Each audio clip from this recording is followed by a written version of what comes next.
bandiraɓe sehlaɓe musidɓe fulɓe renduɓe on calminama on jurama on jarama kadi on jettama no fewi on du'anama jaam Allah bajjo baɗowo ko weeli ɗum tawa hay goto firtata bisimilla moon e hayangoji men hande ko altine balɗe jeetati e lewru korse hitande ujunnaje ɗiɗi e nogas e jeegoro ɓindo moon jayindeji arti gam to gande on ko ɗi piri ɗi pirti ɗi cari ɗi cakti e ndeɗo ñalande jayindeji kewɗi ɗi garti hande e pottital jajgal ngal gandanɗa nde lande Pastef waɗi ngal e ɗeɗo balɗe ɗiɗi ɗe jaltuɗen woni aset et alet ɗum noon taki jayinde le parlement wi ko congrès au CICAD de investiture de Ousmane Sonko au Dakar Arena plein comme un œuf hina wayno tigui de e ɗen pottitte ɗiɗi ɗe lande Pastef waɗi woni aset et alet de toon to CICAD ha yetti e toon to wiyete Dakar Arena de ko aduna kewɗo aduna mawɗo aduna tigui fottitno toon e wiide jayinde le parlement ha tagui jayinde de windi ko Pastef au zénith hina wayno de e belamma e weltade mawde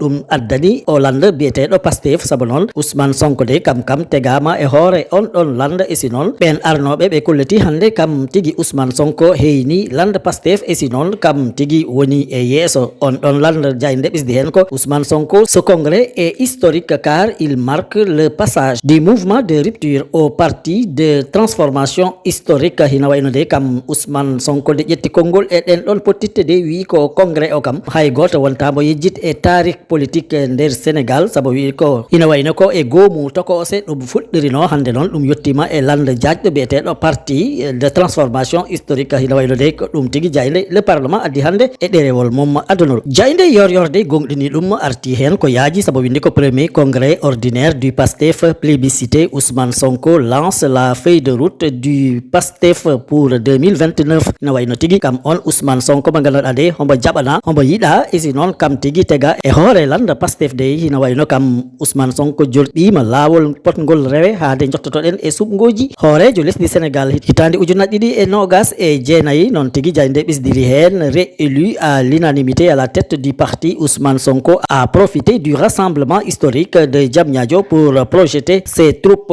vers le prochain scrutin présidentiel et sanctuariser sa candidature hina wayno kam on mo ganduɗa kam woni Ousmane Sonko de e ngal ɗon pottital e wiide jayde yorde hen tigui yekkiti konngol wi darima gam tigui wona jilleteɗo e ɓe fotɓe suuɓe gam ɓe keyno lesdi Sénégal e hitande ujunnaje ɗiɗi e nogas e jeenayyi e ɗin ɗon suɓgoji hoorejo lesdi Sénégal e wiide jayde jayde le soleil de wi ko ɗum ko yowi e dow Sénégal tawa noon ko ɗum ñamande nisde de hina wayno lesdi ndi fuɗɗima hen waɗa palɗe jawɗe e si gabbiɗe yeeso ha taki jayde le soleil windi ko paiement anticipé de 2 échéances par le Sénégal, un gage de confiance envoyé aux partenaires hina wayno kam Sénégal de si tawino ko hikka e mbo wuuri fotno yoɓ nden ɗon ñamade nisde Sénégal de heynimo saabu yoɓi ɓolol gotol ɗen ɗon ñamale ɗe ganduɗa ɗe eɗe jowino e hoƴƴudu Sénégal ɗum noon wayino ko ɗum ɓesdi hoolare ɓe ganduɗa kamen gimmoto e caggal lesdi heɓe gadda koppareje mumen e nder Sénégal ɗum noon tigui jayne de windir ɗum un gage de confiance envoyé aux partenaires noon tigui jayne de windir ɗum e ɗerewol mum adunol jayde la tribune arti hen no hannirta ni saabu windi ko dette souveraine le Sénégal anticipe ses paiements avant l'arrivée du FMI hina wayno de Sénégal hadde goomu aduna jootiɗo e koppereje woni FMI de hadde mbo arata Sénégal kam tiɗnima fa yoɓi ñamale ɗe ganduɗa hombo ɗe joganino lesɗele goɗɗe e wiide jayde la tribune ɓesdi hen ko selon des informations publiées par Bloomberg citant des sources proches du dossier l'État sénégalais a réglé par anticipation un coupon de 53,75 millions d'euros sur une obligation arrivant à échéance en 2037 hina wayno de Sénégal e kabaruji ɗi ganduɗa de ɗi ƴettama e wuuro wiyetego Bloomberg taw noon hina ɓaadi laamu ngu wiide Sénégal yoɓi ko tolnoto e 53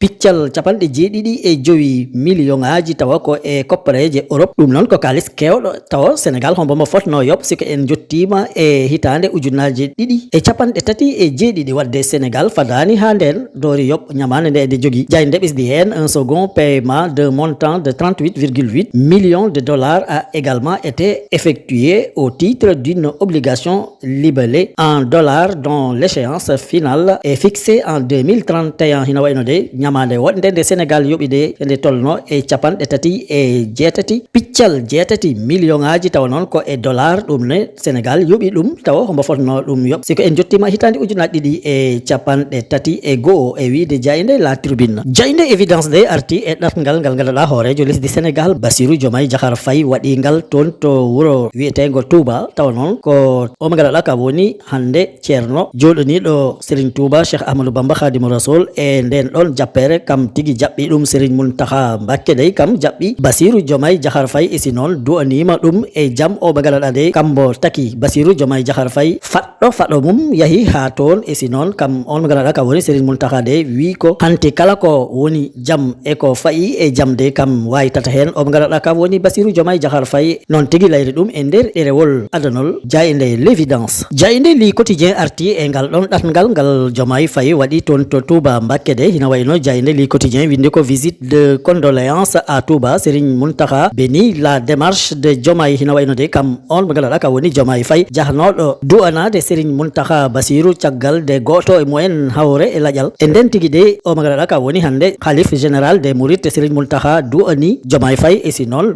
ɓesdini ɗum hakkille e ko no yahanirta ni lesdi Sénégal noon tigui jayne de windiri ɗum tant que vous m'écouterez et suivrez mes conseils il n'y aura pas de problème au Sénégal kam Serigne Mountakha ibnu Serigne Bassirou Mbacké de wi Diomaye Faye e nder li quotidien wi ɗum si tawi haɗa jento bollam e si noon si haɗa sukki hakkille on mo ɓesdanatmami de hay dara ko kewata e nder Sénégal e wiide jayde li quotidien jayde la libération arti e o bone kewɗo toon to leegal yembal titi o bone mo ganduɗa de hina wayno ko hulɓani e si koko hersini on goto mo ganduɗa de ko babirawo cuklel deyel toxel kam tigui yidno ɗum ɓurdole leloda mum e si noon ñande go hombo ɗum membo hombo ɗum waɗa ko gandanɗa ko de wona ɗum baba foti wat ɓiɗɗo debbo sakka noon tawa ko cuklel toxel noon tigui jayde windir ɗum un père arrêté pour pédophilie tentative de viol et attouchement sexuel répétitif sur sa fille mineure un drame familial au cœur de Yeumbeul on mo ganduɗa kam woni C Ndiaye tawa noon ko duuɓi 14 dañi kam de kam simtani dadiɓe ɓe ɗum ko ganduɗa baye mum waɗi ɗum tawa noon ko Amadou Ndiaye wiyete hombo dañi duuɓi 42 noon tigui jay nde windir ɗum C Ndiaye 14 ans qui a finalement raconté son calvaire